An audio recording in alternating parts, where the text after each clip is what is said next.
TV. And public participation hearings on reforming the competence-based curriculum by the Presidential Working Party on education reforms came to a close today.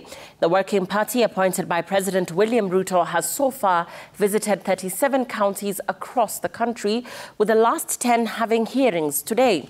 Stakeholders in Nakuru County have criticized the implementation of CBC, saying it was rushed and schools are currently constituted in a way that lacks the capacity and infrastructure to implement the system. As Mary Mwoki reports, parents and teachers have expressed skepticism on the quality of the education offered to learners. On the last day of public submissions to the Presidential Working Party on education reforms, and stakeholders did not mince their words in their submission to the task force chaired by Professor Raphael Munavo.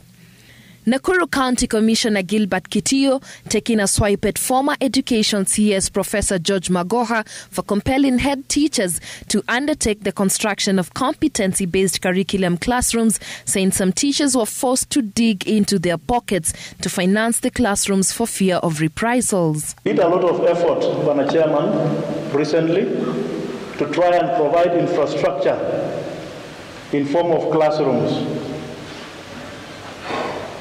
This thing was rushed, and in fact some of those classrooms were delivered by force, literally.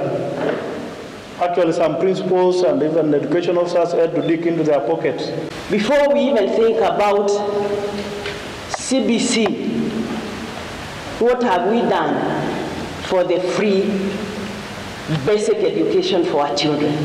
Naivasha MP Jane Kihara said CBC is unnecessarily expensive and discriminatory, putting children from poor backgrounds at a disadvantage. She also criticized the heavy parental involvement required, saying it's akin to taking parents back to school. In the capital, NAT Nairobi branch secretary Macharia Mbogwa expressed doubts on the preparedness of learners to sit for grade 6 national exams, calling for postponement. You find parents have been called to school to do some work for the children, embroidery.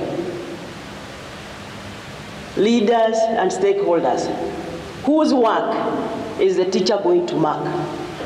Is it the parent or the pupil?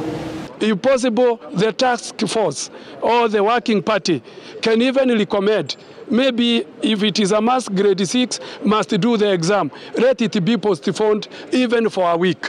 Parents called for the government to ensure proper utilization of resources and provide the required learning material. And if you imagine every other primary school, which will release study date in December, they will leave classrooms and they will transit to high school. What will happen to those rooms? Let us have the kids transiting within that facility. Government is giving or putting a lot of resources to other areas, and in total disregard of the development of our schools, both private and the urban schools. The Working Party will continue accepting proposals from the general public until the 18th of November. Stakeholders in the education sector pointed out the need to review the content under CBC, which they say is overwhelming for learners. Public hearings also took place in Thika, Kiambu, among the 10 counties that wound up the public hearing sessions. The Working Party is expected to compile views and provide suggestions on areas to amend in a bid to improve the CBC system. Mary Mwoki, Citizen TV. Elsewhere, former Tourism Permanent Secretary Rebecca Nabutola and